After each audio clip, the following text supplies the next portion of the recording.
Hola, buenas tardes a todos. Bienvenidos a uno más de nuestros talleres virtuales. Ah, este día tenemos el tema de disabilidades, enfermedades mentales y degenerativas. Tenemos con nosotros a Sandra Martínez, que es nuestra psicoterapeuta que siempre nos da los temas. Muchas gracias, Sandra, por estar aquí un día más con nosotros, una sesión más en la que estoy segurísima que vamos a aprender mucho.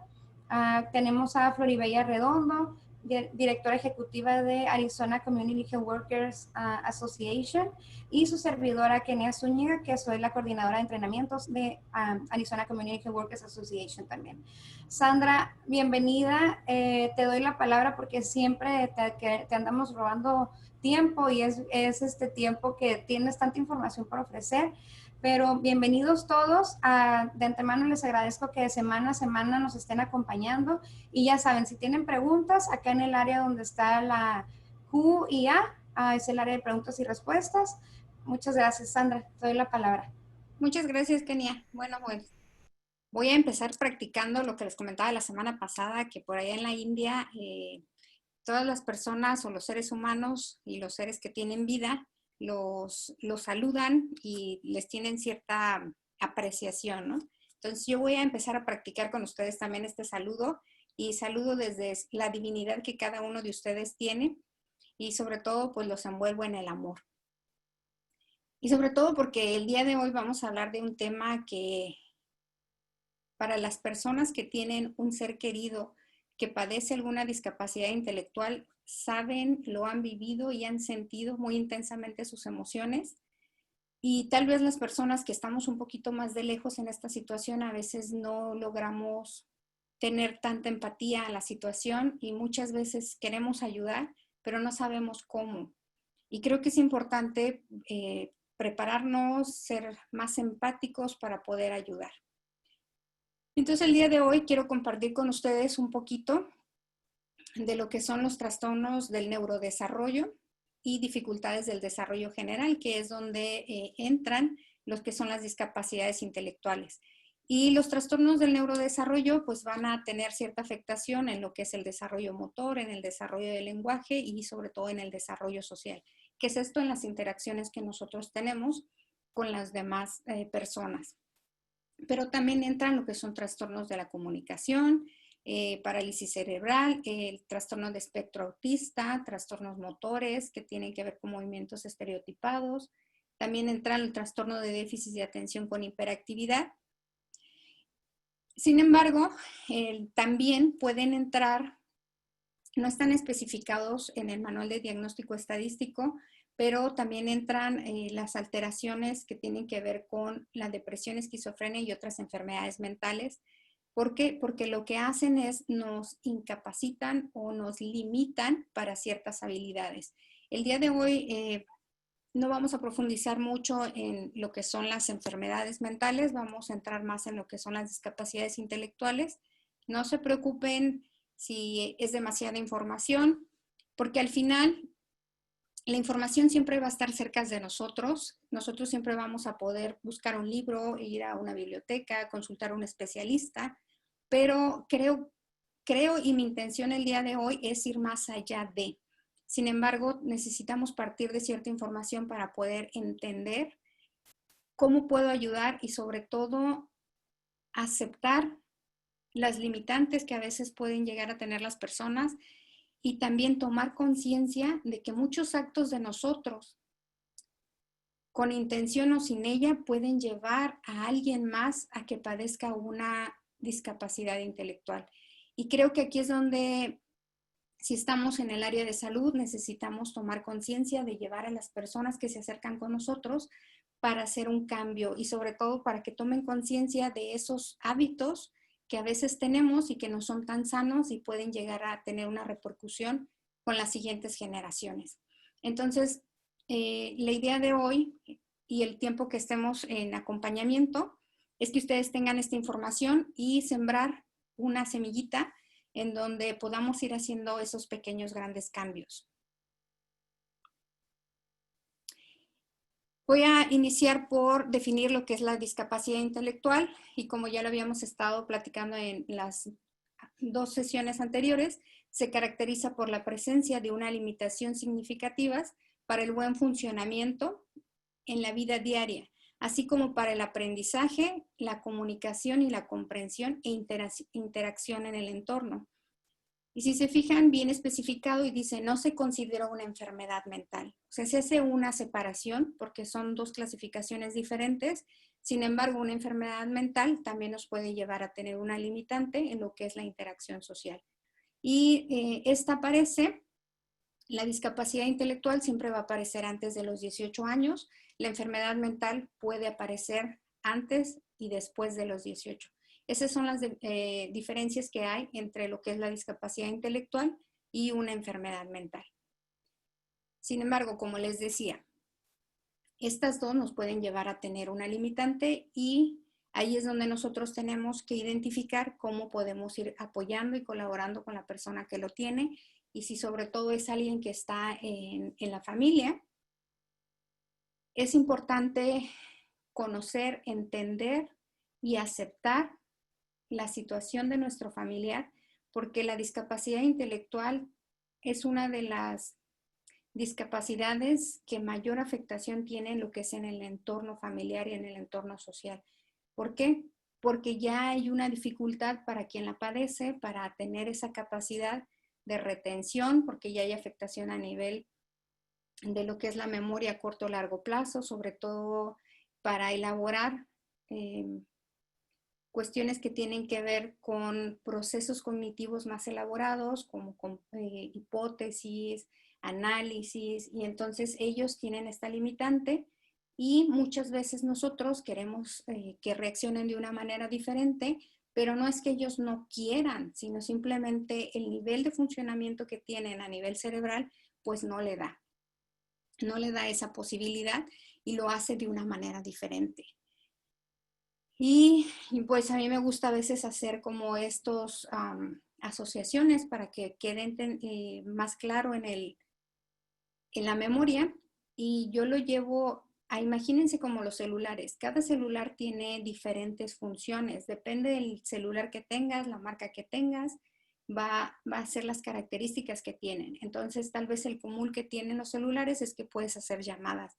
Sin embargo, no todos tienen las capacidades de resolución para tomar una fotografía, no todos tienen la capacidad de almacenaje igual, y es un poquito así lo que es a nivel de cerebro cuando tenemos una discapacidad intelectual. Tienen esa capacidad de sentir, ¿sí? De aprender, sin embargo, no en el mismo almacenamiento ni en la misma forma de razonamiento. Entonces, ahí es donde viene la limitante en el aprendizaje. Y sobre todo, también hay que ayudar a entender que si mi familiar tiene una discapacidad intelectual, quizás lo que yo tengo en común con mi familiar es la discapacidad que yo siento, o sea, la limitante que yo siento para interactuar con el otro. Y entonces, como no sé cómo estar contigo, no sé cómo acompañarte, no sé cómo ayudarte a que aprendas, no sé a veces cómo comunicarme, pues contacto con la frustración, y esas son las cosas que siempre vamos a tener en común, los sentimientos. Y cuando logramos entender que el sentimiento es el que nos va a llevar a tener esta conexión con el otro, obviamente las cosas van a ir fluyendo más fácilmente desde el entendimiento de lo que sí puede hacer el otro, para nosotros ver de qué manera lo podemos ayudar. Y esta es la idea, que lo veamos siempre, como en la primera sesión se los dije cuando hablamos de discapacidad, nunca perdamos de vista, siempre hay que recordar que somos personas. Eso es lo que tenemos en común, somos personas que necesitamos que nos entiendan y que nos comprendan. Y sobre todo que los sentimientos no es algo que esté dañado, simplemente son cuestiones a nivel de corporal, a nivel de cuerpo físico, que no me llevan tal vez a poder funcionar o tener esa habilidad para adaptarme tan fácilmente como los demás. Y aquí es donde vienen ciertas responsabilidades que podemos tener las personas que no tenemos una limitante a nivel intelectual, ¿no? ¿Qué puede pasar? ¿Cuáles serían las causas? Aquí las causas pueden ir desde el proceso del que está en el embarazo, después durante el embarazo y después del parto, ¿no? Es antes, durante y después. Diferentes tipos de niveles, por ejemplo, en la etapa prenatal, los niveles biomédicos van a entrar lo que son trastornos asociados con cuestiones de genes, los cromosomas.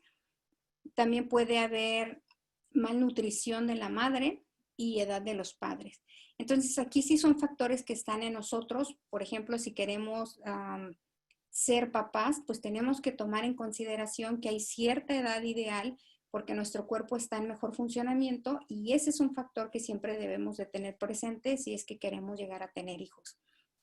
Porque ahí sí está en nosotros esa situación o ese factor de poder nosotros controlarlos. Pero también están los factores que dependen de nosotros, que son a nivel conductual, por ejemplo, consumo de tóxicos como el alcohol, drogas, tabaco. Y aquí también la parte de inmadurez en los hijos. Entonces, siempre tenemos que llevar nosotros a nuestros hijos a que tomen conciencia de la edad que tienen y sobre todo de las consecuencias de tener hijos cuando todavía ellos no están físicamente listos o su cuerpo no está listo para tener bebés. Sí podemos verlos muy grandes porque ahorita los niños se están desarrollando muy rápidamente y sobre todo están en unas alturas o están teniendo una altura mucho mayor que generaciones atrás, son más altos y eso pues a veces para mis ojos puede hacerlo ver grande y sí, físicamente está grande, sin embargo a nivel corporal todavía hay cosas que no están listas, a nivel mental tampoco y aquí es donde tenemos que nosotros preparar a nuestros hijos. Pero también tenemos que tomar consideración que muchos hijos a veces salen de casa porque no se sienten cómodos.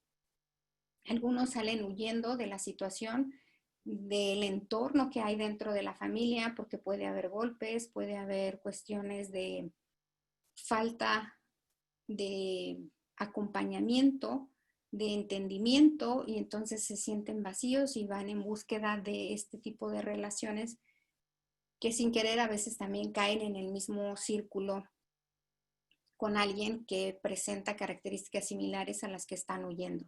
Entonces sí es importante porque estos factores sí dependen de nosotros y ahí es donde tenemos que empezar a generar la conciencia de que eso está en nosotros. Hay factores que no, por ejemplo los genéticos, pero si yo sé que tengo cierta predisposición genética, pues también es importante que lo considere para cuando vaya a tener a un bebé. En México, aquí en Estados Unidos no lo sé, pero en México solicitan que se hagan estudios para ver si son compatibles. Sin embargo, la mayoría de esos estudios no se realizan, lo pasan inapercibido o por lo menos es como un trámite nada más y no se toma la conciencia de lo que puede haber. Si se hacen esos estudios, creo que daría más tranquilidad de decir que genéticamente son compatibles y que no va a crear ningún tipo de síndrome en caso de que tengan algún bebé. Y no es que tenga que ser, pero sí hay mayores posibilidades. Y la otra también que tiene que ver y que es nuestra responsabilidad, va en el nivel educativo. La discapacidad intelectual de los padres, falta de preparación de estos para la paternidad. Se han hecho algunas campañas para que las personas que tienen pues ya el diagnóstico de que están embarazadas, bueno, pues entonces les dicen tienes que tomar ciertas vitaminas, tienes que cuidar tu alimentación, tienes que venir a una revisión periódica. Sin embargo, muchas de ellas sí lo hacen, otras tantas a lo mejor no le toman la consideración. Otro factor también puede ser la economía, que aunque ellas quieran, pues la economía a veces no se los permite y también ese es un factor que afecta. El otro factor que tiene que ver a nivel educativo, no tienen la consideración de la afectación que pueden llegar a tener.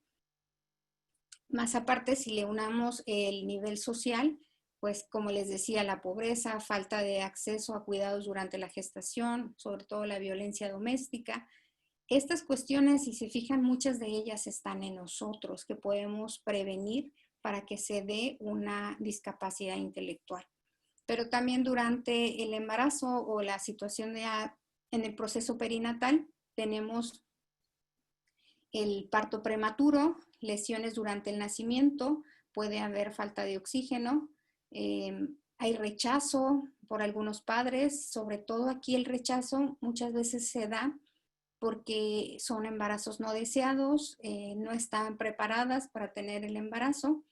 ¿Y qué sucede? Pues algunas veces toman la decisión de abandonar al niño, algunas veces lo hacen en el hospital, otras veces lo pueden hacer en la calle, como ya se han reportado algunos casos que los encuentran en la basura.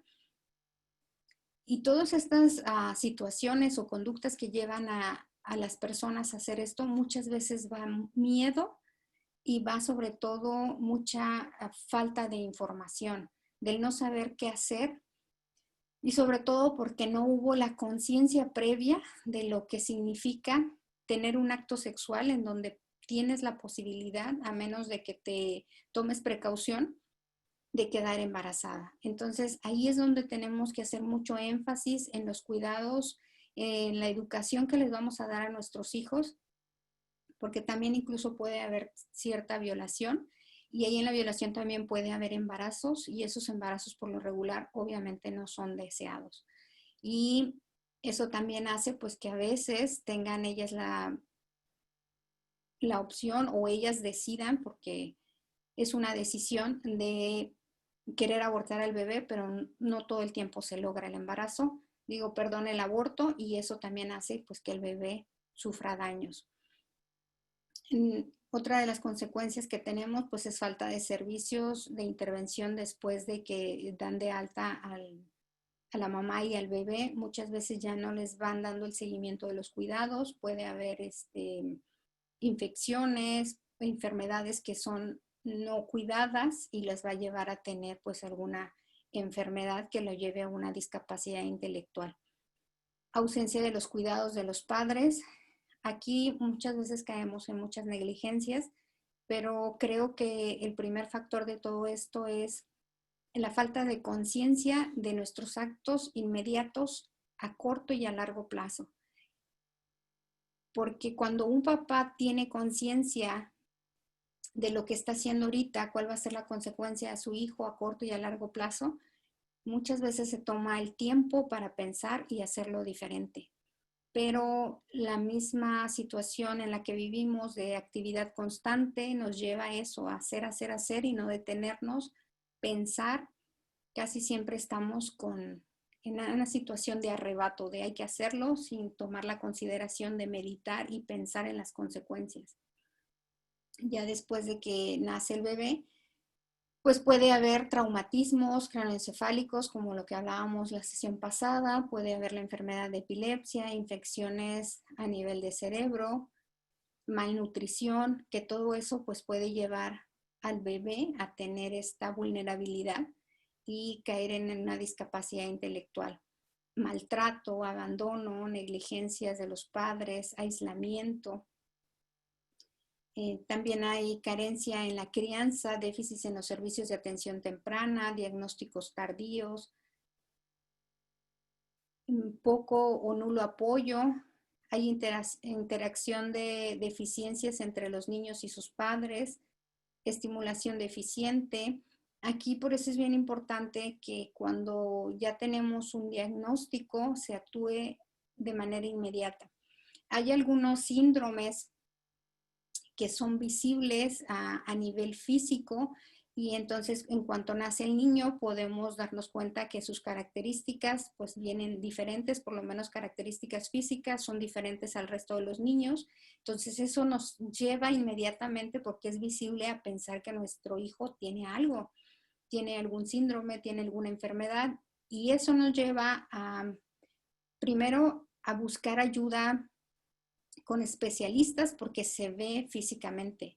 Pero cuando no hay un rasgo físico inminente, pues tal vez esta situación lleva a que nos tardemos un poco más en buscar el apoyo, en ver qué es lo que tienen nuestros hijos, y obviamente eso pues va a hacer que la estimulación o que los apoyos necesarios pues se tarden. Y otra de las cosas es ese miedo a enfrentar la situación. Las discapacidades intelectuales pueden ir desde leves, moderadas, graves y profundas. En un inicio manejaban lo que son retrasos mentales. Esto esta definición o esta forma de decirle a las personas que tenían una capacidad intelectual baja, la quitaron por la connotación negativa que tenían, entonces ahora se queda nada más como una discapacidad intelectual.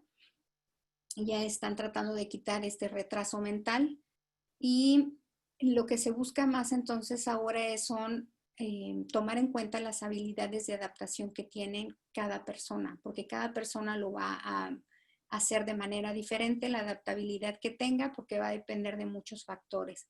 Sin embargo, en estas situaciones de que pueden ir desde leves, moderada, grave o profunda, pues en esta situación es donde el familiar lo va a resentir más, porque tal vez las personas que tienen una discapacidad intelectual leve, pues van a tener mayor facilidad para hacer algunas cosas y las que van al grado de profundidad, pues obviamente van a necesitar mayores recursos, mayor atención, mayor estimulación para que ellos puedan desarrollarse. Y aquí en las discapacidades intelectuales profundas, pues obviamente van a llevar a la persona que lo padece a tener mayores dificultades en cuanto a los aprendizajes, ya van a tener que tener mayor estimulación, van a tener que buscar diferentes estrategias para que ellos puedan aprender. Y una de las situaciones desde la realidad es que las personitas que tienen una discapacidad intelectual profunda, pues definitivamente no van a poder llegar a avanzar mucho en las cuestiones educativas, casi se van a quedar en las cuestiones básicas. Depende de qué tan constante sea la familia para los apoyos. Puede ser que sí, algunos pueden llegar a tener cierta comprensión, pero básicamente en orden, en indicaciones concretas. Siéntate, párate, lávate los dientes. Y ahí sí tenemos que tener este indicador muy presente para que a nosotros tengamos entendimiento de cómo lo vamos a pedir, porque a veces ahí es donde entra mi negligencia, no sé cómo acompañarlo. Y yo lo veo como persona, sí, eso es importante, verlo como persona, pero también es importante verlo desde esas características o estas capacidades que sí tiene para apoyarme en ellas y no en las que no ha desarrollado aún.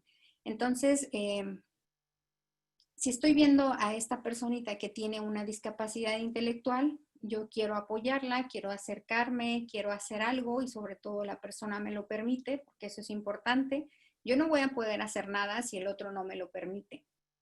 Pero para eso primero me tengo que ganar su confianza, tengo que tener claro en qué sí puedo ayudar, en qué no puedo ayudar, en qué me está permitiendo la otra persona que lo ayude, para partir de ahí entonces empezar a tomar en consideración esto. En la forma en la que yo le voy a hablar, no quiere decir que sea diferente, simplemente que tal vez aquí tengo que utilizar palabras sencillas. Si estamos hablando de una discapacidad intelectual profunda, pues no voy a utilizar palabras que no son muy comunes porque se les va a dificultar el entendimiento de la palabra, pero la puedo sustituir por una más simple. En la situación de retraso leve, pues a lo mejor me tomo el tiempo y puedo ir utilizando ciertas palabras que no son muy comunes, pero también entendiendo que le va a facilitar más si yo me voy a las palabras simples y las comunes, las que el niño está familiarizado en el concepto. Y a partir de ahí, entonces, yo voy a poder ir teniendo una mejor comunicación, porque también nos vamos a dar cuenta que a algunos niños se les dificulta porque todavía su lenguaje puede estar limitado, no se les entiende, entonces si yo no le entiendo, pues a veces también se dificulta en la comunicación porque no sé qué me está pidiendo. Y ahí es donde muchas veces los niños entran en alguna situación emocional que realmente sí es cansado, es frustrante porque no sabemos qué está diciendo, cómo lo necesita, pero nosotros tenemos que ir partiendo desde esas habilidades que los niños tienen, desde indagar con los familiares cómo se comunican, porque van adquiriendo cierta forma de comunicación. Los papás conocen tal vez los sonidos, tal vez las formas en las que el niño se pone en la conducta y ya saben qué necesitan. Y aquí lo importante es llevar al niño a eso, ¿no? O a la persona que tiene esa discapacidad, de irlo motivando, irlo haciendo sentir que lo queremos, que es una persona y que estamos atentos a los sentimientos que él tiene. Y esa va a ser la forma en la que nosotros vamos a abrir la puerta de la comunicación. Obviamente nosotros tendríamos que buscar ciertos apoyos para poder entendernos más fácil, que se los iré desglosando para que tengan una idea de cómo hacerlo. Entonces, en esta situación entre leve, moderada, grave y profunda, que puede estar la discapacidad intelectual, pues lo único que nos va a decir es necesita más apoyo una que la otra. Eso es lo que nos da la indicación. Y hasta ahí es donde me tengo que quedar yo clara. Ustedes lo tienen que tener presente, porque la persona que tiene una discapacidad grave en el área práctica, pues va a necesitar de supervisión, de apoyo constante, van a tener que tener acompañamiento para la higiene personal, para la vestimenta. Entonces, si se fijan, en las cuestiones prácticas, pues viene de menos dependiente hasta más dependiente cuando estamos hablando de una discapacidad profunda. Entonces, ese es el sentido del grado de discapacidad que puede haber.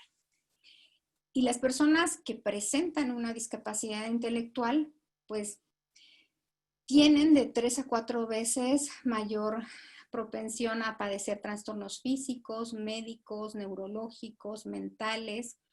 ¿Y esto qué sucede? Pues que nosotros tenemos que tener cierta consideración en el cuidado de su salud, y sobre todo porque tienen mayor riesgos y prevalencia ante enfermedades como epilepsia, diabetes, obesidad, demencia, enfermedades de transmisión sexual.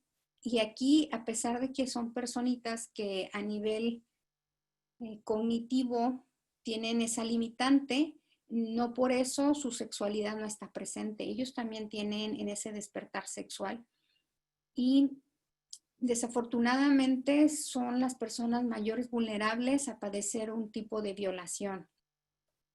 Porque por la misma limitante que a veces tienen, porque a veces las personas se aprovechan de esa situación, y cuando se descubre que tienen un tipo de violencia sexual, pues cuando ya se presenta algún tipo de enfermedad sexual, y entonces las personas empiezan a preguntar y se dan cuenta pues que fueron abusadas sexualmente. Entonces, a pesar de que tienen esa limitante, también necesitamos llevarlos a que nadie toque sus partes, si no es porque... y sé que aquí es muy difícil porque quizás ellos no logran entender cuando es con malicia, y sobre todo porque algunos también padecen o tienen dificultad en control de esfínteres, entonces se hacen pipí, se hacen popó. ¿Y qué sucede? Pues tienen que ayudarlos a lo que es la limpieza de sus partes genitales, a cambiarse, bañarse, y entonces esta situación los lleva a cierta vulnerabilidad. Y sé que sí es difícil, sin embargo también ellos tienen ese instinto de decir dónde sí está bien, dónde no. Y cuando nosotros veamos a una personita que tiene una dificultad en la comunicación y que hay alguien que aparentemente al principio estaba en una relación bien y después ya tiene cierta dificultad para estar con esa persona, pues hay que analizar qué tanto tiempo está con esta persona, qué tanto esta persona apoya en los cuidados básicos, para ver si hay posibilidades de que pueda haber cierto tipo de abuso.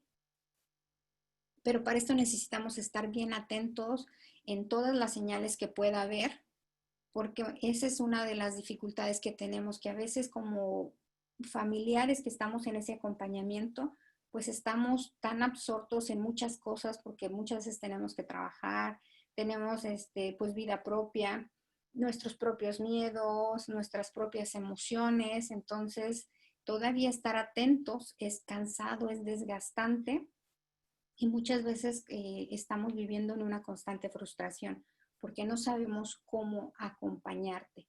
Y la cuestión es que esa frustración la percibe la persona que tiene la limitante intelectual y lo lleva a conectar también con su frustración. ¿Y qué sucede? Entonces estamos viendo que hacen pues algunas conductas que pueden ir muy agresivas, como morder, jalar el pelo, golpearse a sí mismo. Y esa situación también es muy desgastante. ¿Cómo le ayudo? ¿Cómo la controlo cuando entra en una situación donde está expresando su frustración y que a veces se torna agresiva? Sí, es muy cansado. Y la otra situación es que también ellos padecen de problemas de salud mental y sobre todo lo que son trastornos de ansiedad, son constantes en ellos, trastornos de estados de ánimo, alteración en el sueño y también pueden padecer esquizofrenia. Las dos primeras también pueden ser en común con el cuidador, también pueden estar, de hecho, todas pueden estar padeciendo también el cuidador. Y eso también hace pues muy cansada la interacción de la personita que tiene la necesidad intelectual, pues obviamente con el cuidador. ¿Qué va a pasar? Pues como les decía, la discapacidad intelectual muchas veces viene acompañada de esta situación de alteración en la comunicación. Entonces, ¿qué va a pasar? Pues nos lleva a esa limitante de cómo comprender o entender si fuéramos dos personas que tenemos la misma capacidad de comunicarse. Entonces, cuanto más grave es la discapacidad intelectual, pues obviamente mayor es el problema a nivel del lenguaje y de la comunicación. Las dificultades que van a presentar en el desarrollo cognitivo, la forma en la que el niño se va a desarrollar es igual que cualquier otro niño, lo único que es con un proceso más lento. ¿Y esto qué quiere decir? Pues que el niño va a tener la etapa de la adolescencia, la etapa de la adultez, que también va a padecer lo que es la menarquia, que en las niñas es la menstruación. Los niños van a tener también sus sueños húmedos.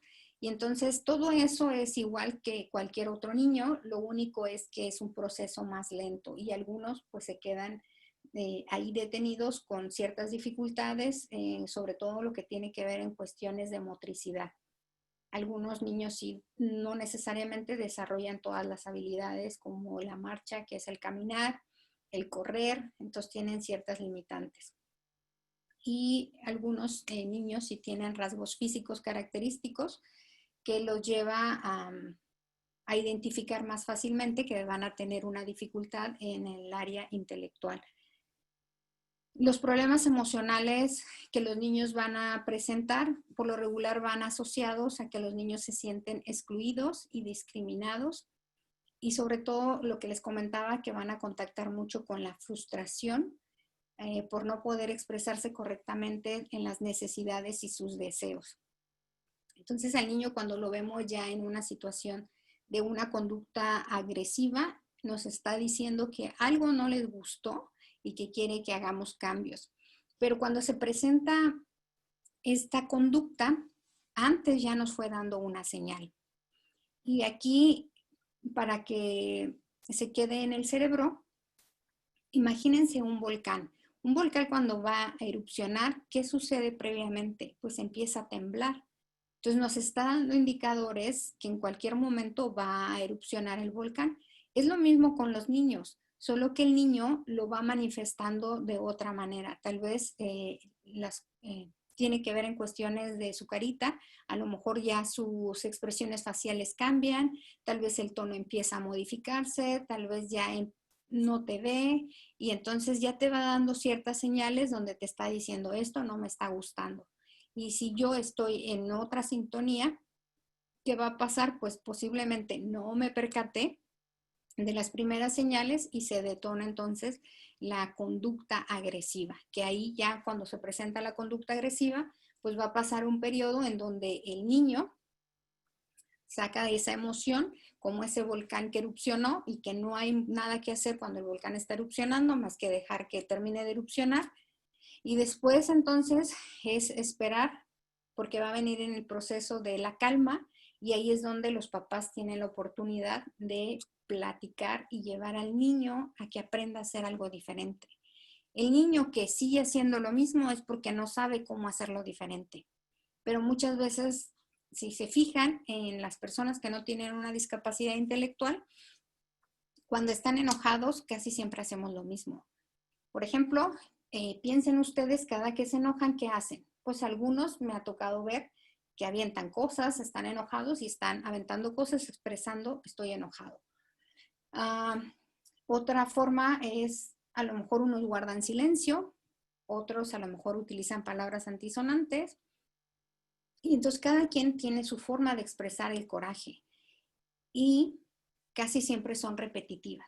Pues es lo mismo, hasta que yo no aprendo algo diferente y que tomo la conciencia y que digo, hoy lo voy a hacer diferente, pues solo así voy a poderlo poner en práctica, pero pues igual tengo que tomar la consideración de cómo quiero actuar después de mi enojo para poder empezar a practicar la nueva conducta. Con los niños, si estamos hablando que tienen una discapacidad intelectual, los niños también van a aprender mucho por la observación. Lo que ellos ven que hace papá, lo que ellos ven cómo reacciona la familia y sobre todo cuando el niño ya está en esa situación de enojo y que está golpeando, muchas veces la mamá en esta frustración, el niño ya la mordió y ¿qué hace? Y le dice o le pega aquí, no muerdas. Entonces es, no seas agresiva, pero yo ya estoy haciendo lo mismo. Si aquí hay un proceso, una dificultad para discernir que lo que me estás diciendo es porque no quieres que lo haga, pero visualmente lo estás haciendo, entonces el cerebro lo lleva a, mira, así se hace. Los niños por lo regular utilizan mucho las cuestiones visuales, aprenden con el ejemplo. Entonces aquí es donde viene otra área de oportunidad. Y como les decía, pues es a veces muy difícil y quisiéramos tener constantemente las formas que al final lo hacemos como creemos que es lo mejor porque cada situación es diferente, pero entre más tengamos control nosotros de nuestras emociones y tengamos más información de cómo prevenir o cómo identificar esas señales, pero para identificar las señales, porque cada señal puede ser diferente, tengo que observar muy bien al niño que tiene o a la persona que tiene la discapacidad intelectual para conocerla, entenderla y acompañarla y sobre todo llevarla a que tenga esas áreas de oportunidad. Y dentro de los síndromes que van asociados con una discapacidad intelectual, pues el número 1 tenemos al síndrome de Down, que es una afectación en la persona porque tiene un cromosoma extra. Y este por lo regular tiene que ver con las cuestiones de edad, ¿no? En qué edad se concibe el niño, pues va a haber mayores posibilidades a que tenga un síndrome de Down. El niño con síndrome de Down va a desarrollarse tanto como la familia se lo permita. Algunas veces los papás, los niños tienen ciertos rasgos, sus manitas por lo regular son, o sus bracitos son más pequeños que el resto de los niños. Y entonces si el papá tiene la idea de que por sus bracitos son pequeños no puede hacer muchas cosas, pues ¿qué va a pasar? Pues hasta ahí no le va a dar la oportunidad de que el niño vea formas de hacerlo. Y entonces así un caso que me tocó muy de cerca, niña con síndrome de Down, ya me tocó en etapa de la adultez. Para la edad que tenía y las características y todas las habilidades que había desarrollado, era una jovencita que podía tener y hacer sus necesidades básicas, sobre todo lo que son las personales de hacer pipí y popó, y sobre todo de tener su higiene en cuanto después de hacer sus necesidades. La persona que estaba cerca decía, no puede porque sus manitas son pequeñas, porque sus bracitos no le alcanzan y entonces no se limpia bien. Cuando se presenta esa situación, pues ¿cuál es la área de oportunidad? Pues enseñarle a la niña o a la persona a limpiarse dentro de lo que hay. Entonces hay unos extensores que les ayudan para que puedan ellos tener su higiene personal, pero si yo tengo esa idea de que no, y sobre todo si hay alguien que me puede apoyar, porque aquí en Estados Unidos creo que hay algunas agencias que dan ese apoyo a la familia, en México todavía no hay. Entonces, había este recurso y el familiar en su momento no se detuvo a pensar que ella podía ser más independiente, sino decía, no, pues hay quien lo ayude, pues que lo ayuden, ¿no? Y pues está bien que lo ayuden, pero la idea no es hacerlos dependientes. La idea es que cada vez sean independientes porque el familiar no sabe hasta dónde va a durar y el joven va a ser hasta donde nosotros le permitamos que se desarrolle. Y esa siempre va a ser una de las oportunidades que nosotros vamos a tener si estamos en este acompañamiento. Otro síndrome que vamos a ver que va a tener cierta asociación con una discapacidad intelectual que puede ir de leve a moderada, entra el síndrome de X frágil, que este trastorno es hereditario, producido por una anomalía en el cromosoma X, sobre todo prevalece más en los varones, y es la segunda causa genética después del síndrome de Down, ¿no? Entonces, primero el síndrome de Down y luego el X frágil. Aquí ya van a ver algunas características físicas que podemos ver visiblemente y a nivel de características intelectuales, pues van a tener una alteración en el lenguaje, puede ser ausente o muy tardía. También pueden presentar trastornos de déficit de atención con hiperactividad, estereotipias y gran timidez. Entonces, una vez que nosotros entendemos esto, pues obviamente ahí es donde vamos a empezar a trabajar con los niños cuando tienen un síndrome de X frágil. También tenemos el síndrome de Williams, que cuando ya sabemos que hay ese tipo de síndrome, también va a estar asociado con la discapacidad intelectual y puede ir desde leve a moderada. Y también va a tener problemas psicomotores, sin embargo va a tener buen nivel de vocabulario y buena memoria, buena interacción social. Y este pues se caracteriza por la pérdida de genes de uno de los cromosomas. Síndrome de Angelman.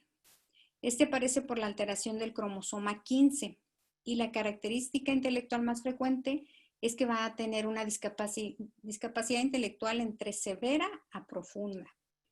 Va a tener una gran afectación en el lenguaje, un retraso en el desarrollo psicomotor, una alteración del movimiento y del equilibrio, una estereotipias y sobre todo son los niños que constantemente parece que están sonriendo, ¿no? Tienen una sonrisa permanente.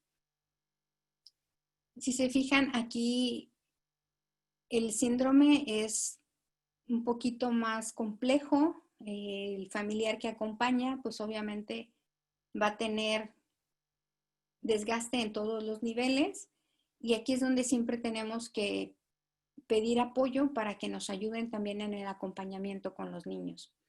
Todo papá que tiene niños con alguna necesidad especial o no, o con alguna discapacidad, atraviesan por un periodo de cansancio, de frustración, de enojo, y eso es lo que tenemos siempre en común. Independientemente de si tengo algún síndrome, alguna enfermedad, todos tenemos en común las emociones.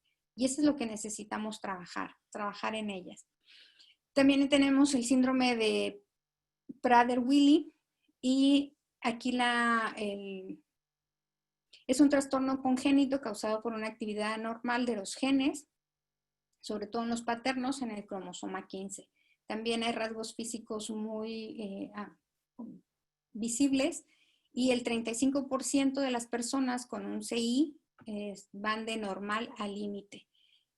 Hay problemas en la alimentación, sobre todo en la primera etapa, que es la infancia. Hay trastornos en el habla, puede haber tartamudeo, limitaciones en los procesos de la información, tienen problemas con la memoria a corto plazo.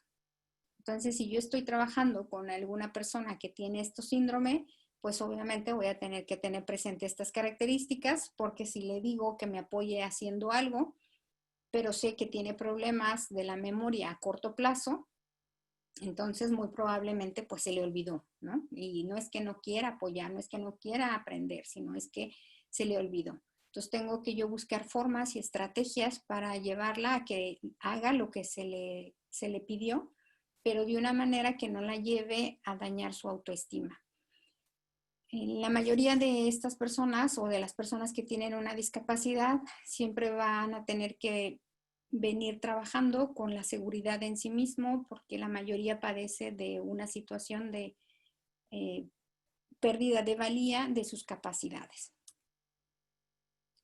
Y también tenemos el síndrome de maullido de gato. Este se caracteriza porque la mayoría de los niños lloran como si fuera un gatito, ¿no? Por eso le pusieron el síndrome del maullido del gato. Y va dentro de las capacidades intelectuales graves. Hay un llanto del bebé, como les decía, parecido al del gato. Y aquí hay sin intención comunicativa. Entonces los niños tienen esa dificultad, no necesariamente, pues de hecho muy poquitos o si acaso nadie desarrolla la habilidad del lenguaje. Entonces esto hace muy difícil interactuar en cuanto ellos se expresen, por lo menos de una manera fácil para nosotros y entender no. Casi siempre van por el lenguaje no verbal y ahí es donde tenemos que estar atentos para poder entender qué necesitan. El lenguaje no verbal siempre nos va a decir qué necesitan, pero no todos tenemos esa habilidad para identificar y sobre todo para atender lo que nos están pidiendo. Es cansado cualquier tipo de situación, ya sea enfermedad o cualquier tipo de alteración que puede, incluso estas son permanentes, pero si estamos hablando que es algo temporal, pues nos viene a modificar nuestro entorno y eso también lo vuelve cansado para quien lo viva. Quiero compartir con ustedes un video precisamente de una mamá que tiene a una niña con este síndrome. It's your favorite family tradition to drive to that familiar beach house with Y quiero familiar que faces. se permitan concentrarse en cómo la mamá lo va explicando. Iba a estar feliz con mi bebé, en brazos, todo bien, tranquila. Como toda madre, mi embarazo fue un embarazo normal, duró igual sus 9 meses de embarazo. Pero tras el parto, notaron que algo no andaba bien con su recién nacida. El doctor nunca me dijo que mi niña iba a nacer con problemas, eso es lo primero. Cuando ella nació, ella lloró como un gato, con puro gato. Pero el doctor me dijo, ay, mira, un gatito fue que tú diste a luz. Y yo, como era primeriza, no sabía nada. El lento desarrollo de la pequeña enviaba una señal de su especial condición de salud. Mientras pasaba los meses, mi hija no, a los 4 meses ya un niño ya se sienta, gatea, ya no hacía nada. Yo la sentaba y se iba de lado. Le daba un poquito de comida y no tragaba ni hacía nada. Hasta con un granito de arroz, ella nada le pasaba por la garganta. No hablaba, como hay niños que dicen papá, mamá, nada, no balbuceaba ni nada, solamente babeaba mucho y se iba de lado.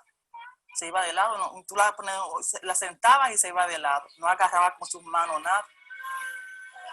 Luego de Joferny ser evaluada por el pediatra citogenetista Nicolás Lembert, su madre recibió el inesperado y desgarrador diagnóstico. Su niña padece el síndrome de Cri-du-Chat o del maullido del gato. Ese trastorno es congénito. Congénito no significa genético. Congénito es que se nace con él.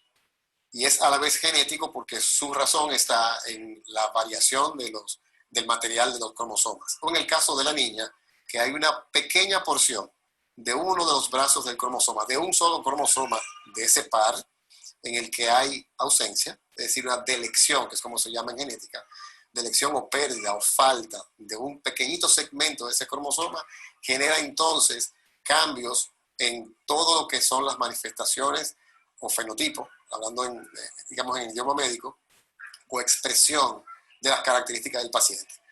Por eso, cuando hay un pequeño desbalance por falta de ese pequeño brazo o parte de ese pequeño brazo que está en el cromosoma 5, en el brazo corto, entonces se manifiesta con desequilibrios. Desde entonces, hace ya 16 años, Joanna se ha consagrado al cuidado y entrega de su única hija. Explica que ha sido difícil sobreponerse ante la situación. Triste, porque yo no sabía que me iba a... Toda madre necesita una niña, quiere tener a su hijo bien, en salud, y yo lloraba todos los días lloraba, porque lo que yo no podía hacer, apuntarla en un colegio, verla, salir conmigo de brazo, en la calle, a cualquier cumpleaños, no podía hacerlo, porque hasta la música muy alta ya le molesta, porque su audición es muy fuerte, me desespero. Me desespero mucho. Para atender a un niño especial hay que tener mucho amor, sobre todo amor, porque esos niños no se pueden dejar con cualquier persona. En su mundo y en cada espacio de su hogar se observa a Yoferni, quien dentro de su estado trata de comunicarse, jugar y hacer su día a día similar al de otros adolescentes. Jugando en su mundo, en su televisión, en su pelota. Cuando tiene hambre, ella sale del cuarto, uno le da su comida y ella vuelve de nuevo al cuarto y se queda ahí tranquila. Hay días que viene hasta 4 y 5 veces aquí a la sala, pero hay días que no quiere salir del cuarto. La incidencia de este trastorno congénito infrecuente varía de acuerdo al país. Datos estiman que 1 de 35,000 nacidos vivos es paciente del síndrome de Cri-du-Chat o del maullido del gato, con predominación en las niñas. En los pacientes que tienen el síndrome de Cri-du-Chat, la carencia de ese segmento da cambios morfológicos, cambios conductuales, cambios del desarrollo en sí, y obviamente pueden pasar a veces desapercibidos en un inicio, pero posteriormente va a ser fácil de sospechar que hay algún trastorno genético. El especialista de los niños cita como la principal característica la expresión del llanto del bebé, que suena como si estuviera maullando un gato. También destaca otras que pueden ser comunes con patologías cromosómicas.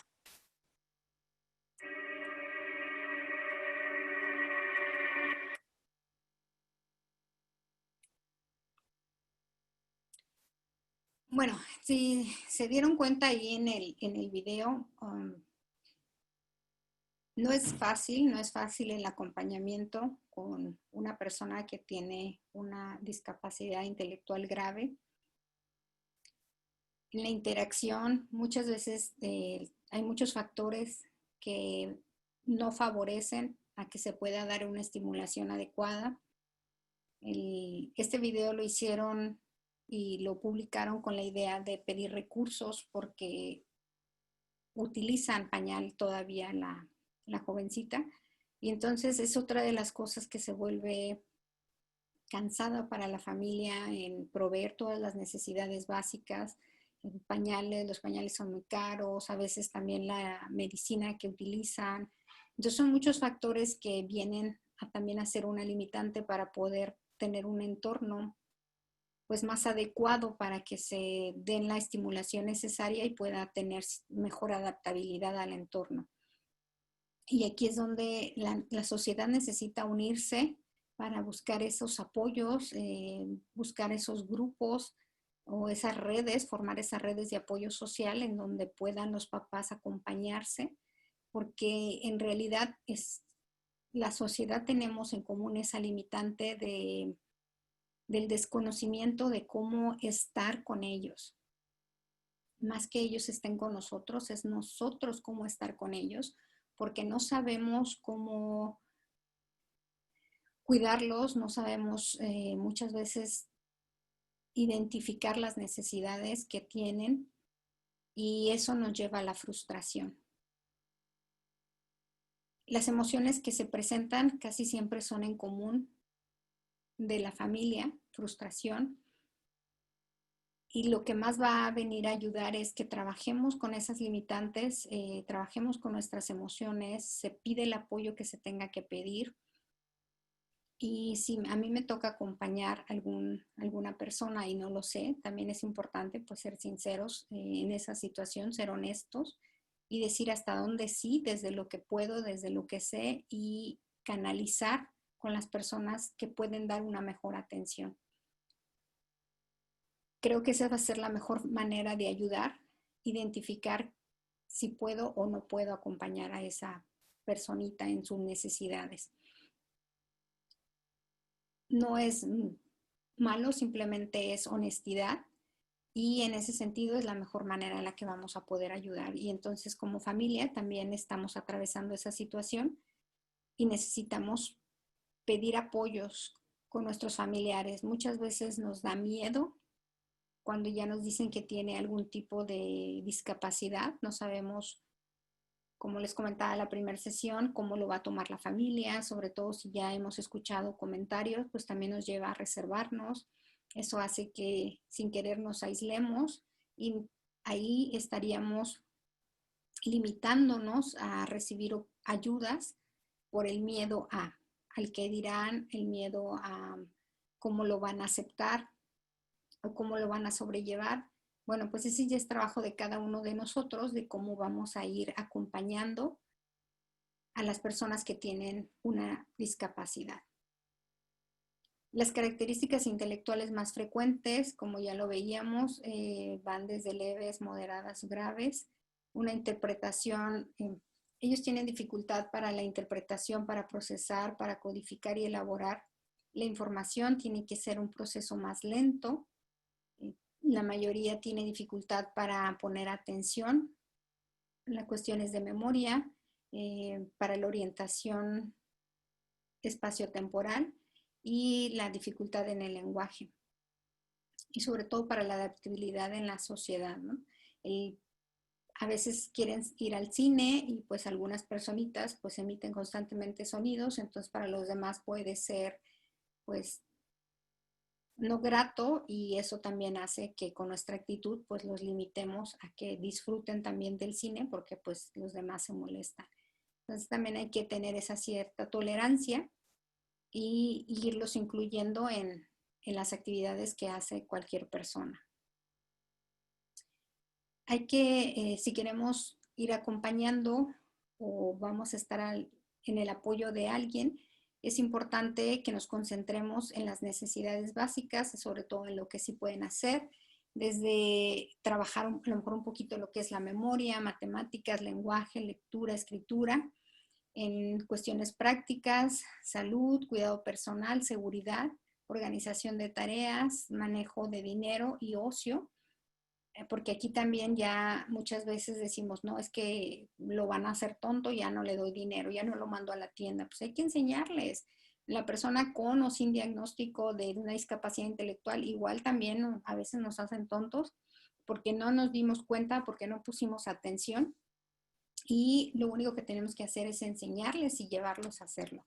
Sí lo pueden hacer, yo lo he visto con algunas personitas que tienen una discapacidad intelectual leve, lo pueden hacer, pueden desenvolverse, pero hay que enseñarles cómo hacerlo, y obviamente con la supervisión de alguien. En el área social, pues hay que generar y ayudar a la conciencia de los pensamientos, los sentimientos de los demás, a que sean también empáticos. Y aquí es donde tenemos que trabajar mucho en hablar de nuestras emociones para que los niños sepan.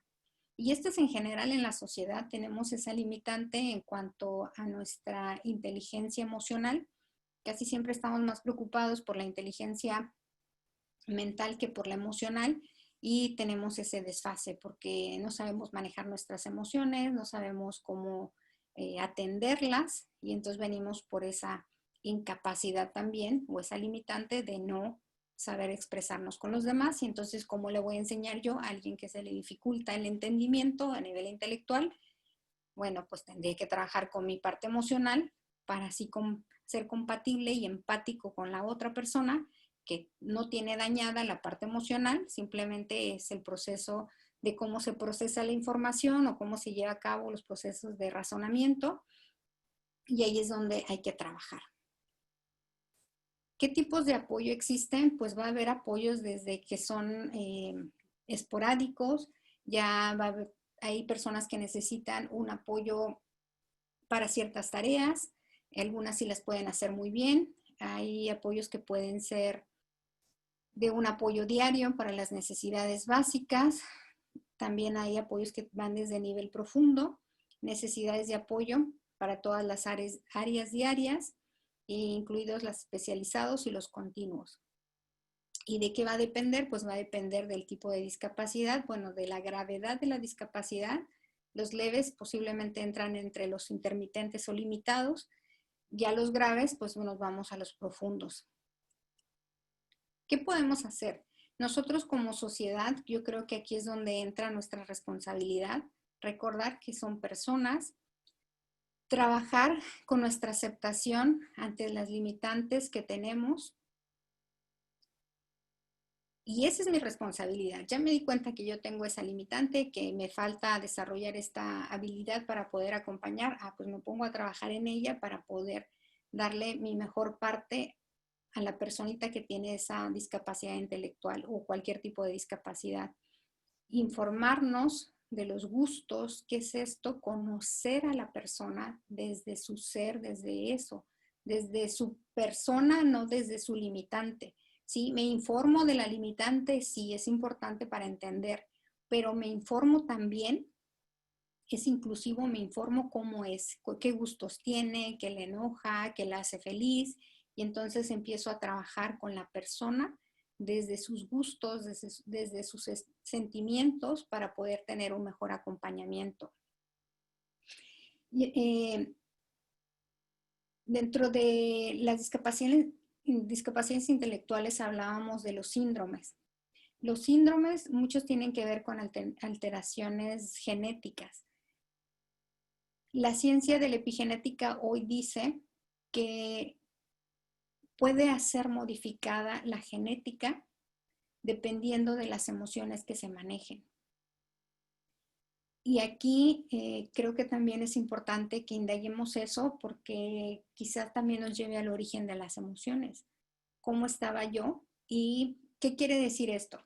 No quiere decir que voy a modificar necesariamente el gen, pero imagínense, y creo que ya se lo he platicado en otros momentos, imagínense que está ahí mi predisposición a tener cierto síndrome, pero el entorno favorece y se desarrolla. Eso es lo que hace la epigenética. Dice, ahí está, genéticamente está ahí, puedes tener ese rasgo, esa información genética, pero el entorno es el que va a hacer la diferencia para que se desarrolle o no se desarrolle. Y muchas veces para que se desarrolle o no se desarrolle tiene que ver con los estados emocionales, con el entorno, en cómo vive la persona para que se activen esta información genética o para que se quede ahí neutral sin activarse. Entonces, aquí es donde volvemos a tomar la responsabilidad de cómo lo estamos viviendo, cómo lo estamos haciendo para que haya ciertos cambios y cierta evolución. También hay que ayudarles a que desarrollen sus talentos. En ayudar a que desarrollen sus talentos es importante ver qué les gusta y llevarlos a eso. Hay personas que tienen capacidades tan extraordinarias. En San Luis, Río Colorado, creo que llevan 2 o 3 años donde en diciembre hacen una actividad donde muestran los talentos que tienen los niños con alguna discapacidad y ahí se pueden ver de todo tipo de talentos. Y creo que eso es importante porque hace ver a las personas desde sus capacidades y no desde su limitante. Y esa es la invitación, que a partir de nuestras posibilidades veamos a esa personita, como en el saludo con el que inicié hoy, desde su ser divino, desde su perfección y no desde lo que le hace falta desarrollar. Claro que lo voy a tener en consideración, sí, para poder hacer los recursos necesarios y que se pueda desenvolver mucho más fácil. Voy a ayudar a facilitar en esa limitante, sí, esa sería mi tarea, pero es importante ver esa capacidad que tiene para que pueda seguir desarrollándose y desenvolviéndose. También en esta situación es importante que nosotros nos apoyemos, sobre todo si sabemos que hay una discapacidad intelectual grave, profunda, y tenemos la limitante de la comunicación. Está el uso de los pictogramas, y los pictogramas son las actividades que se requieren a través del dibujo y se le va dando la indicación de cuál sería la primera, cuál sería la segunda y la tercera, y así va llevando como en este observar para que sepa el niño cómo hacerlo. Los niños que tienen autismo, de hecho me tocó conocer a una niña que tenía autismo y ella no tuvo maestro de natación, sin embargo, tenía una tableta y en la tableta ella veía videos de cómo los niños hacían actividades en la piscina, y cuando nos tocaba ir a la piscina, pues yo veía cómo ella replicaba lo que veía en los videos. Entonces ellos observan, son muy observadores, y esa es una de las formas en la que se le facilita a ellos el aprendizaje. Ver y después lo van practicando y lo hacen, ¿no? Pues la niña fascinada en el agua, ¿no? Entonces, la limitante la tenemos nosotros. Tenemos muchos ejemplos en donde hemos visto, me ha tocado ver de cerca cómo van desarrollándose a pesar de las limitantes que pueden tener o de ciertas sugerencias o ideas que tienen algunos doctores o médicos, donde nos dan pues un parámetro no muy alentador. Sin embargo, mientras el familiar se acompaña de darle esa estimulación, de ver a su hijo con esos talentos, de impulsarlo para que los desarrolle y se potencialicen sus talentos, pues obviamente esa personita cada vez va a ser más independiente. Entonces sí es importante que los papás tengan esa guía, que busquen apoyo, que también busquen sus momentos de descanso, que tengan sus momentos recreativos independientes, que tengan la confianza de tener a alguien para dejar al niño en ese acompañamiento, porque como lo decía en el video, era la abuelita de la niña y dice, pues tenemos que tener cuidado con quién lo dejamos y sobre todo tiene que tener mucho amor hacia ese niño para que no se exponga a maltratos, porque esa es otra de las situaciones, son vulnerables al maltrato, sobre todo los niños que tienen la limitante del lenguaje, pues saben que hagan lo que hagan, no lo van a expresar verbalmente, sin embargo, sí lo van expresando no verbalmente. Pero si yo no estoy atento, pues me pierdo de esa situación. Entonces sí tenemos que estar muy atentos a través de la observación, ser muy conocedores de lo que sienten y de lo que nos van expresando, sin tampoco caer en nuestra comodidad de que, ya sé, no, o sea, ya sé que si me apunta con el dedito, quiere eso. Bueno, pues sí, yo ya lo sé, pero tal vez hoy lo llevo a que haga un esfuerzo más, que intente decir la primera letra o que lo intente decir a como pueda, y entonces ya lo estoy llevando yo a un siguiente nivel donde le pido que haga su esfuerzo. Sin embargo, si me quedo desde el para que no batalle él ni batalle yo, pues inmediatamente se lo doy y ya no me detuve a motivarlo a que haga su esfuerzo. Y ese siempre es donde tenemos nosotros que estar modulándonos en ver, ¿lo estoy haciendo para mi facilidad o lo estoy haciendo para que él aprenda? Casi siempre caemos entre lo hago por mi comodidad y porque ya sé que así se calma y porque ya sé que así no entramos en discusión y entonces inmediatamente facilitamos las cosas y sobre todo muchas veces facilitamos computadoras, tabletas para que estén entretenidos y pues tampoco es la forma en donde podamos estar apoyándolos para que desarrollen sus habilidades. Entonces también es importante que alentemos a la familia a que hable de sus miedos, sus frustraciones, porque la mayoría de las personitas o familias que tienen a un familiar con una discapacidad intelectual van a atravesar por la frustración, el cansancio. De hecho, me tocó la entrevista que le hacían a una hermanita, pues ya era adolescente, su hermana también con una discapacidad intelectual grave, y a la hora que le hacen la entrevista dice la joven, es que yo he tenido que hacer los brazos y todo lo que mi mamá no ha podido hacer, no porque ella no quiera, sino porque mamá también se le dificulta, no tiene la fuerza para cargar ya ahora a la jovencita, y entonces ella ha tenido, las circunstancias la han llevado a estar más en ese acompañamiento con su hermana, con esta necesidad o esta discapacidad intelectual, y lo hace amorosamente. Sin embargo, también hay una frustración en donde ella se está perdiendo de muchas cosas porque no puede salir como lo hacen la mayoría de los jóvenes en el desenvolverse con sus demás compañeros, porque ya tiene el miedo de cómo le va a hacer mamá si ella se va.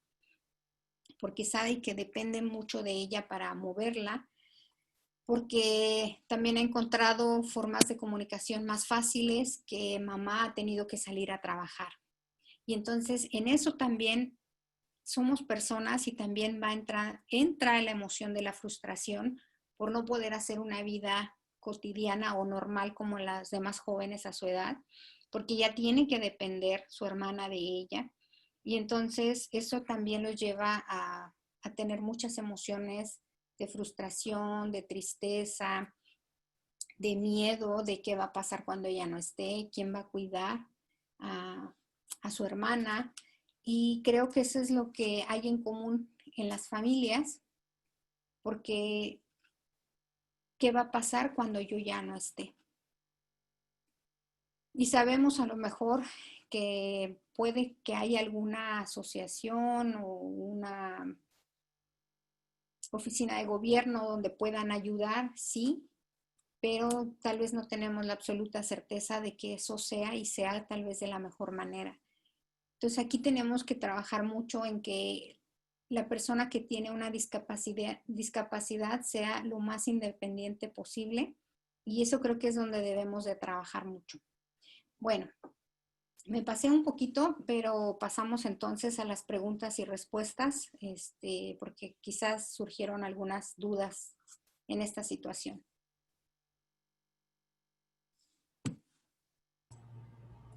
Gracias, Sandra. Buenísima información la que nos trajiste hoy.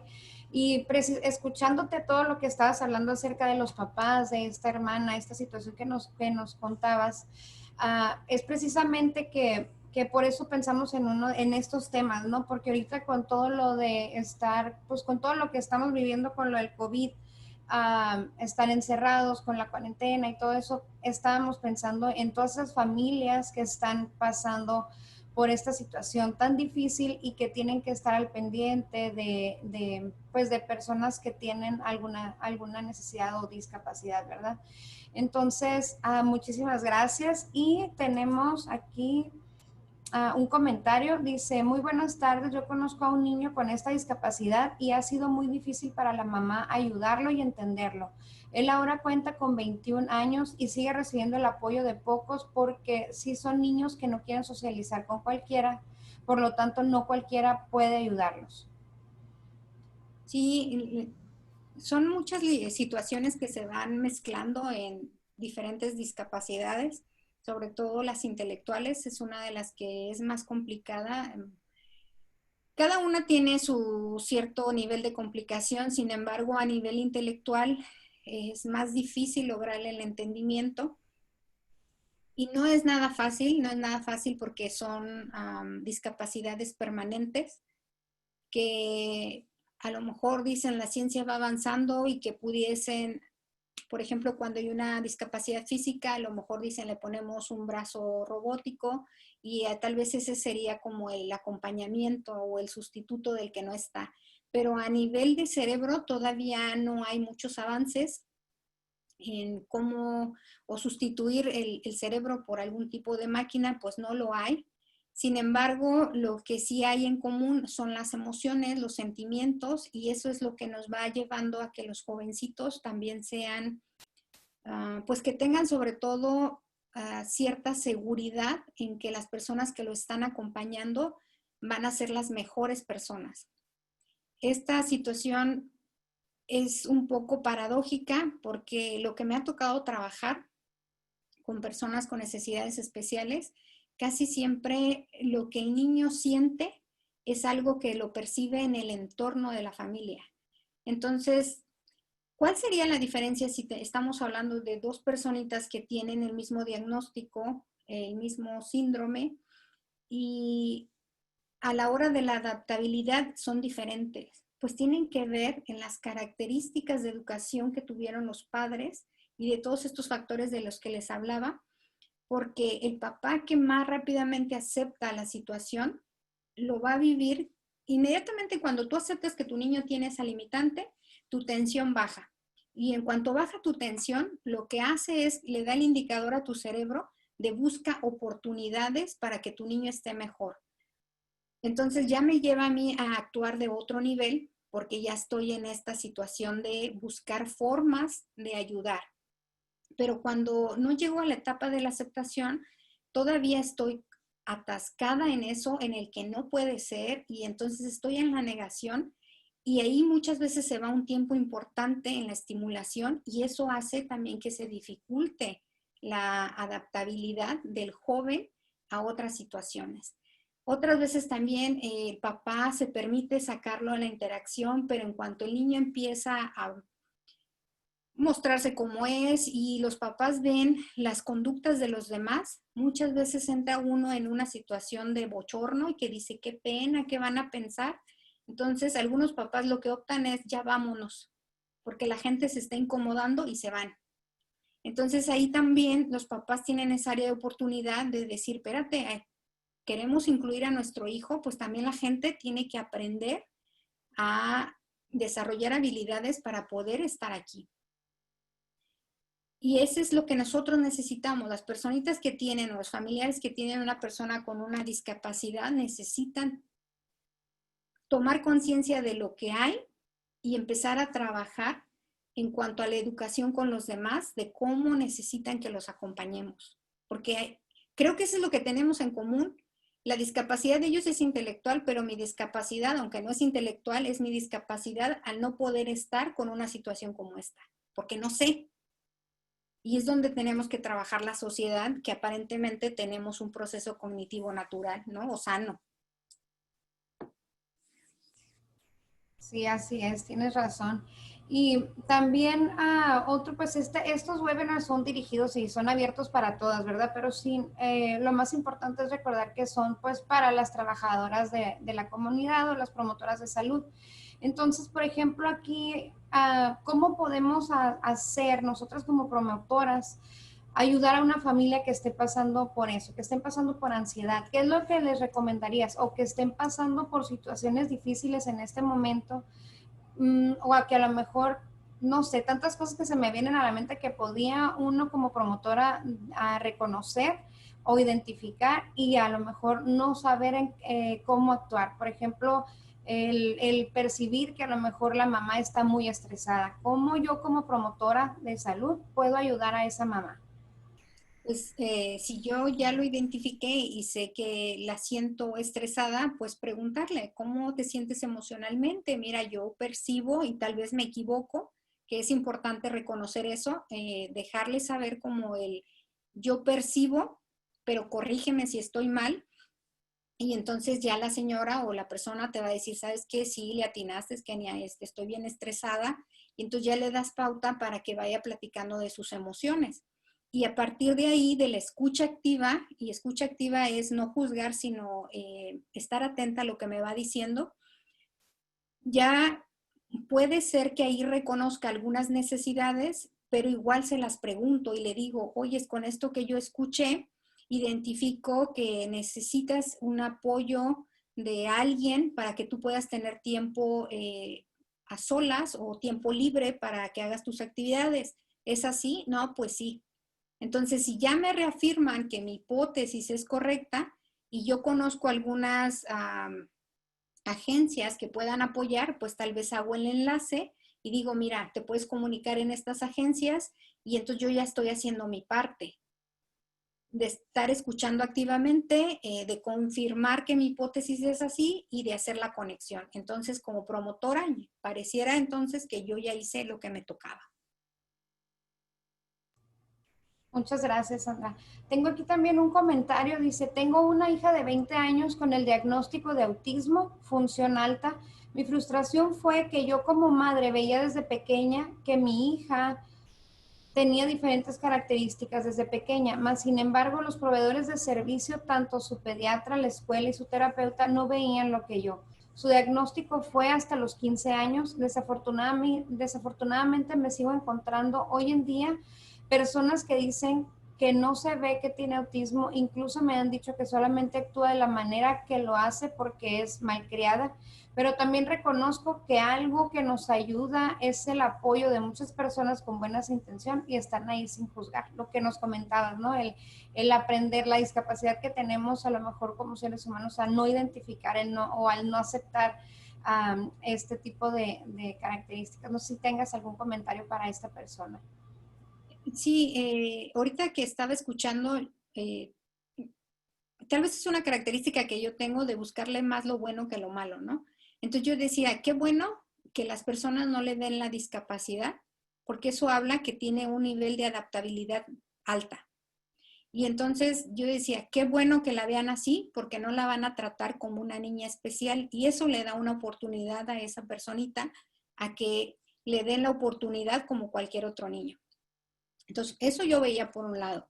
Por el otro lado decía, bueno, pues la mamá lo está viendo y sí, porque al final son los expertos en los hijos, porque están ahí 24/7 y siempre los papás van a ser los expertos. Entonces, yo por eso trabajo mucho de la mano con los papás desde cómo los ven, cómo sienten la situación y sobre todo también es importante trabajar con esto que la mamá dice.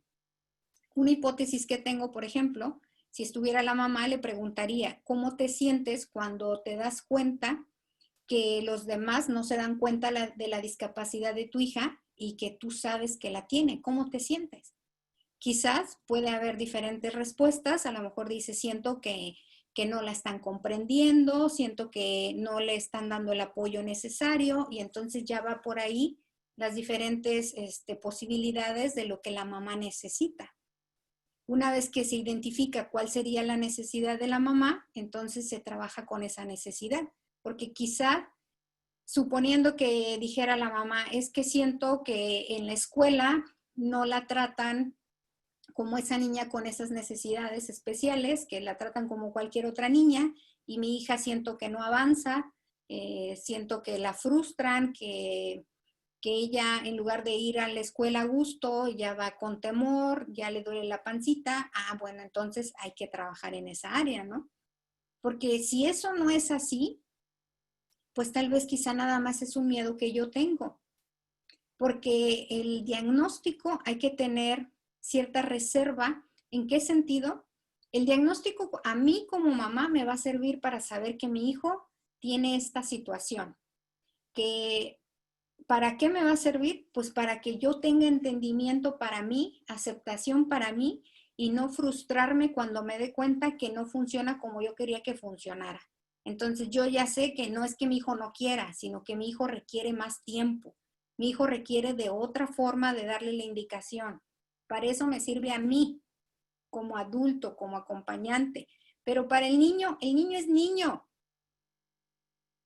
El niño es eso, él tiene que vivir la etapa que está, la niñez, la adultez, la adolescencia, la etapa que es. Muchas veces nosotros los hacemos que vivan con la discapacidad, los hacemos así.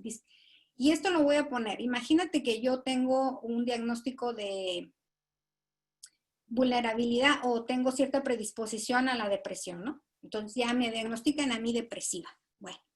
Pues una cosa es que me lo diagnostiquen, otra cosa que me viva depresiva. Y entonces yo puedo estar ahí todo el día y, ay, no, es que no tengo ganas. Y me vivo depresiva. Esa es la diferencia. Que cuando yo tengo a ese niño y que digo, sí, pues tiene esta situación, esta limitante. Pues sí la tiene, pero me vivo con la limitante. Eso es lo que me hace diferente. ¿Me vivo con la limitante o me vivo con todas las demás cosas que mi hijo tiene? Porque si yo me vivo con la limitante, voy a decir, pobrecito, ¿qué va a pasar? No va a salir adelante, ¿quién lo va a cuidar? Nadie lo va a atender como yo. Pero si me vivo con todas las demás capacidades que mi hijo tiene y que puede desarrollar, bueno, pues voy a decir, mira, pues no estoy tan mal, ¿no? O sea, mi hijo puede. Y el niño por sí solo se da a querer. Es más los miedos del adulto que el niño por sí solo, pues. Entonces ahí es donde tenemos que trabajar. El problema no es la discapacidad del otro, es la mía. Wow, Sandra, cómo cambias el panorama. Me encanta eso de cómo nos abres los ojos a ver la situación de otra manera y a cambiarle, ¿verdad? Pues los lentes, podemos decir, de cómo esta mamá también está viendo las cosas. O cualquier persona que esté pasando por esta situación o una situación similar. Aquí tenemos una pregunta, dice, ¿qué tan saludable es que los niños que ya tienen un limitante bajo el exceso del uso de la tablet o computadora? Bueno, ahí los pediatras dicen que dependiendo de la edad.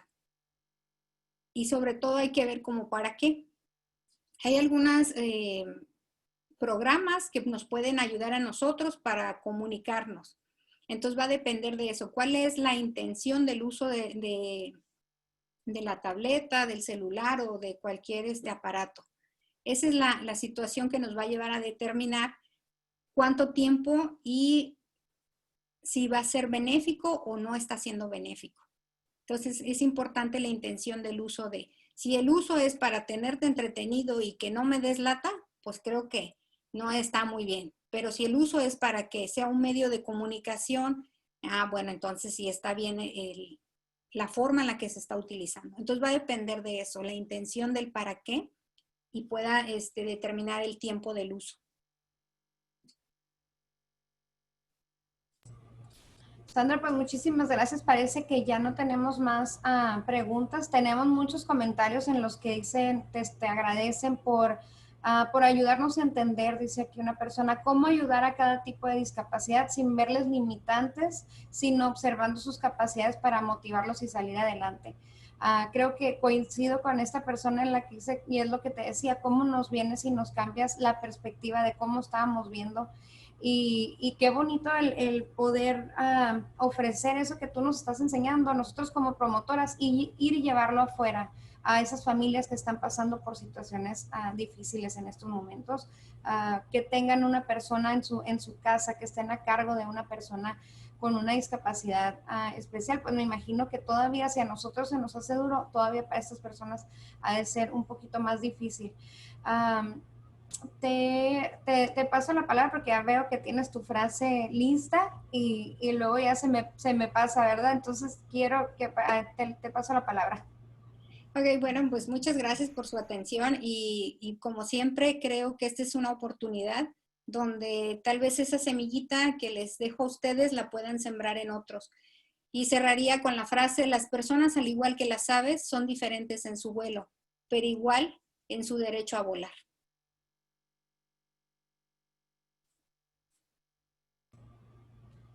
Muchas gracias, Sandra. Qué bonita frase.